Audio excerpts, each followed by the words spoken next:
आज हम आपको रूबरू कराएंगे हिंदू धर्म के उन 10 सबसे शक्तिशाली अस्त्रों से जिन्होंने धर्म और अधर्म के युद्ध की नियति तय की। 10 वासवी शक्ति। सूची में 10वें स्थान पर है इंद्र का अमोघ अस्त्र वासवी शक्ति। ये एक ऐसा दिव्य भाला था जिसका प्रहार कभी खाली नहीं जाता। महाभारत में कर्ण ने इसे अर्जुन के वध के लिए सहेज कर रखा था, लेकिन नियति ने कुछ और ही सोचा था। भीमपुत्र घटोत्कच के संहार के लिए कर्ण को विवश होकर इसे चलाना पड़ा, जिससे अर्जुन का संकट तो टल गया, पर कर्ण ने अपना सबसे बड़ा ब्रह्मास्त्र खो दिया। 9 ब्रह्मास्त्र। भगवान ब्रह्मा द्वारा रचित ये अस्त्र विनाश का दूसरा नाम है। इसे केवल तब चलाया जाता था जब विजय का कोई और मार्ग शेष ना हो। ब्रह्मास्त्र जिस भूमि पर गिरता वहां वर्षों तक अकाल और बंजरता छा जाती। महर्षि विश्वामित्र और द्रोणाचार्य जैसे योद्धाओं के पास इसका ज्ञान था, लेकिन इसे चलाने के नियम अत्यंत कठोर थे। 8 वज्र। देवताओं के राजा इंद्र का प्रमुख शस्त्र वज्र। इसकी उत्पत्ति त्याग की एक महान गाथा से जुड़ी है। जब असुर वृत्र का वध असंभव हो गया, तब महर्षि दधीची ने अपनी हड्डियों का दान दिया।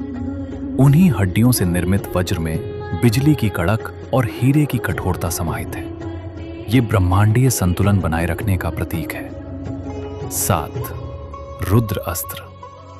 भगवान शिव के 11 रुद्रों की शक्ति समेटे हुए ये अस्त्र साक्षात काल का रूप है।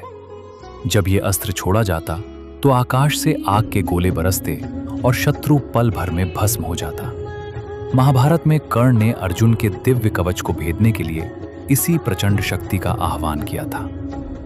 6 वैष्णवास्त्र। भगवान विष्णु का यह दिव्य अस्त्र अपनी अचूक सटीकता के लिए जाना जाता है। इसकी सबसे बड़ी विशेषता यह थी कि यह किसी भी स्थिति में अपने लक्ष्य को नष्ट करके ही दम लेता था। कुरुक्षेत्र के युद्ध में भगदत्त ने इसे अर्जुन पर चलाया था, लेकिन स्वयं श्री कृष्ण ने बीच में आकर इसकी शक्ति को अपने भीतर समाहित कर लिया। 5 ब्रह्मशिर अस्त्र। इसे ब्रह्मास्त्र का भी 4 गुना शक्तिशाली रूप माना जाता है। यह अस्त्र इतना विनाशकारी था कि इसके प्रयोग से धरती पर सदियों तक जीवन पनपना असंभव हो जाता। महाभारत के अंत में जब अश्वत्थामा और अर्जुन ने इसे एक दूसरे के विरुद्ध छोड़ा, तो ऋषियों के हस्तक्षेप से अर्जुन ने इसे वापस ले लिया, परंतु अश्वत्थामा ने इसे उत्तरा के गर्भ की ओर मोड़ दिया। 4 नारायणास्त्र। भगवान नारायण का यह अस्त्र एक साथ लाखों तीरों और मिसाइलों की वर्षा करने में सक्षम था। इसकी शक्ति का रहस्य यह था कि इसका जितना विरोध किया जाता, यह उतना ही शक्तिशाली होता जाता। इससे बचने का एकमात्र मार्ग था पूर्ण आत्मसमर्पण। अश्वत्थामा के इस प्रहार से बचने के लिए श्री कृष्ण ने पूरी पांडव सेना को शस्त्र त्यागने की सलाह दी थी। 3 पाशुपतास्त्र। सृष्टि के संहारक भगवान शिव का ये परम अस्त्र मन, वाणी या धनुष किसी भी माध्यम से छोड़ा जा सकता था। अर्जुन ने वर्षों की तपस्या के बाद इसे शिव से प्राप्त किया था। इसकी शक्ति इतनी प्रचंड थी कि यह पूरी सृष्टि का अंत कर सकता था। इसीलिए अर्जुन ने युद्ध में इसका प्रयोग कभी नहीं किया। 2 सुदर्शन चक्र।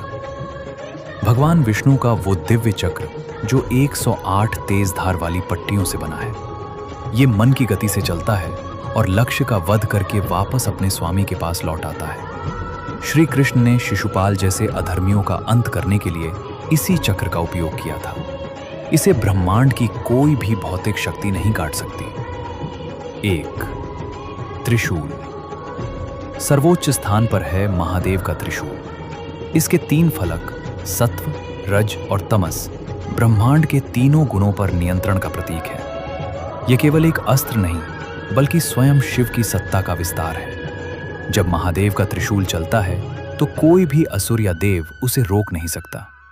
यह बुराई का नाश कर ब्रह्मांड में पुनः शांति स्थापित करने का सर्वोच्च साधन